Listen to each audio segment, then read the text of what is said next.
আজকে দেখাবো যে কীভাবে আপনি আপনার ফোনের অ্যাপকে পিন করতে পারবেন। সাপোজ আপনি আপনার বেবিকে কোনো অ্যাপ দিয়ে গেছেন বা ইউটিউব কিডস ওপেন করে দিয়ে গেছেন যে ও যাতে ওই অ্যাপ ছাড়া অন্য কোনো অ্যাপে মুভ না করতে পারে, অথবা আপনি আপনার ফ্রেন্ডকে ফোনটা দিয়ে গেছেন কিছু চেক করার জন্য, ও যাতে ওই অ্যাপ ছাড়া অন্য কোনো ফোল্ডার না চেক করতে পারে। তাহলে দেখে নেওয়া যাক যে কীভাবে আপনি আপনার ফোনটাকে বেশি ভালোভাবে সিকিউর করবেন। ফার্স্ট আপনি ফোনের সেটিংস মেনুতে ক্লিক করবেন। ক্লিক করার পর আপনি সার্চ বক্সে টাইপ করবেন PIN, পিন।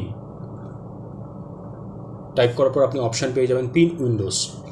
পিন উইন্ডোজে ক্লিক করলে এই যে পিন উইন্ডোজ অপশানটি আপনি পেয়ে যাবেন। কিছু কিছু ফোনে আপনি পেয়ে যাবেন অ্যাপ পিন অপশান। এই অপশানটিকে আপনাকে এনেবেল করতে হবে। এই অপশানটি এনেবেল করার পর আপনি কি করবেন, যেই অ্যাপ্লিকেশানটা আপনি অ্যাক্সেস দিতে চান শুধু সেই অ্যাপ্লিকেশানটাকে পিন করে দেবেন। তাহলে কি করতে হবে সেটার জন্য আপনি রিসেন্ট বাটনে প্রেস করবেন। প্রেস করলে আপনি দেখতে পাবেন যে আপনার কী কী অ্যাপ্লিকেশান আপনার ওপেন করা আছে। সেই অ্যাপ্লিকেশানটির উপরে আইকনটির উপরে আপনি ক্লিক করলে আপনি পিন দিস অ্যাপ অপশানটি পেয়ে যাবেন। এই অপশানটির উপর ক্লিক করার পর আপনি ওকে করে দেবেন। ওকে করলে দেখবেন আর অন্য কোনো অ্যাপ্লিকেশান সে ওপেন করতে পারবে না।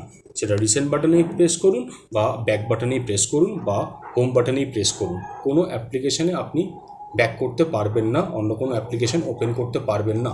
তাহলে তাড়াতাড়ি আপনি এই প্রসেসটি ফলো করুন আপনার বেবিকে যখন আপনি ফোন দেবেন ইউটিউব কিডস দেখার জন্য। আর কীভাবে আনপিন করবেন সেটা আপনি যখন নিজেই আনপিন করার চেষ্টা করবেন তখনই আপনি বুঝতে পারবেন। যদি বুঝতে পারেন তাহলে আপনি কমেন্ট বক্সে জানিয়ে দেবেন।